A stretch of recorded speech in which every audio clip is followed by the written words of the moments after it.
Please, a round of applause.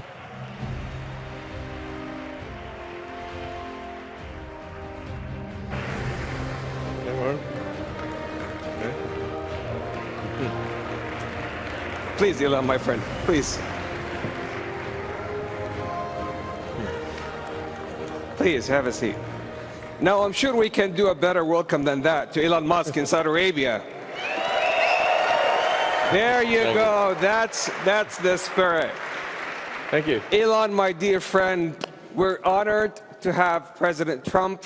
We're honored under the sponsorship and guidance of His Royal Highness to celebrate a U.S.-Saudi and a Saudi-U.S. relationship that is 92 years old, about how we move from an oil-based economy to an innovation-based economy powered by wonderful technologies that definitely you're one of the pioneers in this industry.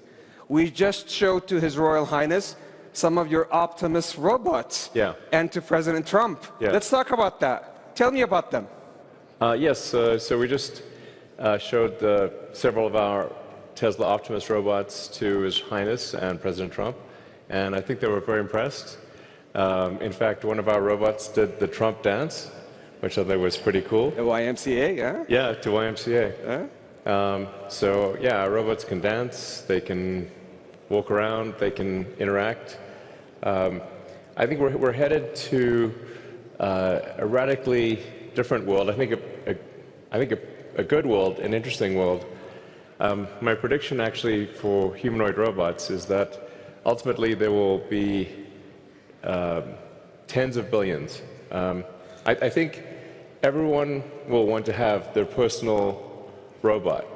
You can think of it like as though you had your own personal C-3PO or R2-D2, but even better. Then who wouldn't want to have their own personal C-3PO or R2-D2? That would be pretty great. I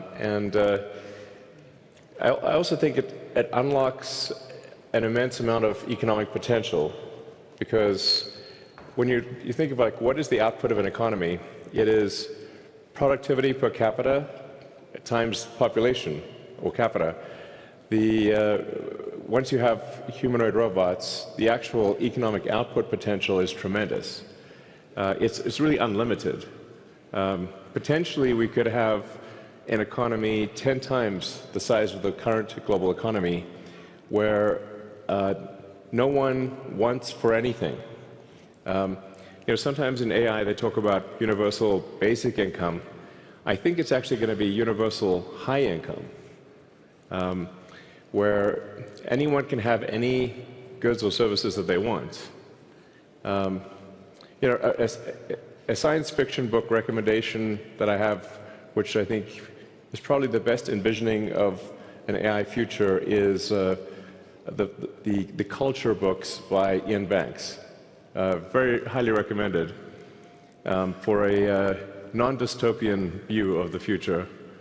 Now, there obviously are some risks, which illustrate perhaps if we don't do this right, you could have like a James Cameron sort of movie, Terminator.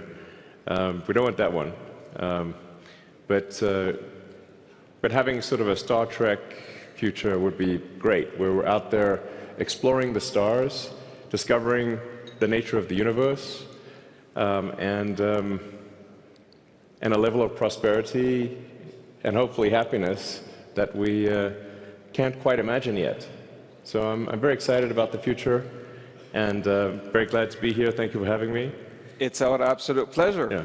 And His Royal Highness was talking to you about his vision and his dream to increase productivity for the Kingdom of Saudi Arabia and power up the region and the whole world with robotics, but also on robo-taxis. So how are we doing on robo-taxis? So really you can think of a car or future cars as being robots on four wheels. And, I think it would be very exciting to have autonomous vehicles here in the kingdom. Indeed. If you're amenable. You heard it here from Elon. He's bringing his robo-taxi to the kingdom. Yeah. He has another announcement that he's going to share later. Exactly. So, and I'd also like to thank the Kingdom for approving Starlink for maritime and aviation use. Thank you. Maritime and aviation. There you go. There you go. So You're going to bring us robots to help us increase our productivity. Yeah. Robo-taxis to make sure that our cars and assets turn into a cash-generating unit. Yeah. And Starlink to reform our aviation and maritime. Yeah. Talk about XAI. Absolutely. But I should want to mention also something that may be worth considering is tunnels. Tunnels. The Boring Company. I have this company called The Boring Company, which sounds kind of boring, but it literally bores tunnels. And actually, tunnels, in order to solve traffic, you really need to go 3D with roads. And by using tunnels, you can essentially create like a wormhole, like a warp tunnel from one part of a city to another and alleviate traffic. And we've actually already done this proof of concept in Vegas. So there are working tunnels in Las Vegas that you can use where that'll just, it feels like teleporting from one part of Vegas to another. So I always say that, my joke is like tunnels are underappreciated. It's a bit of a, not always a hit, but.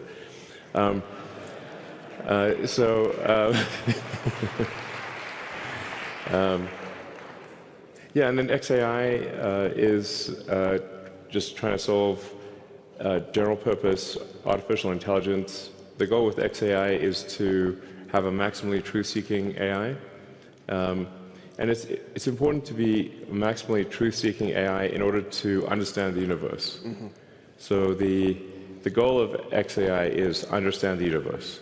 To understand, what is out there. Where's the universe going? Where did it come from? What questions?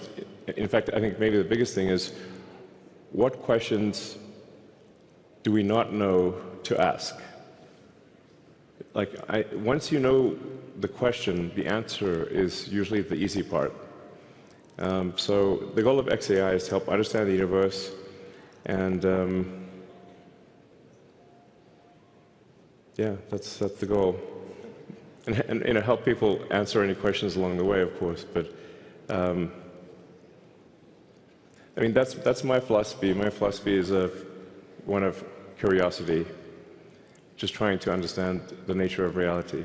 So I know you had a long day, but we also have the Honorable President and His Royal Highness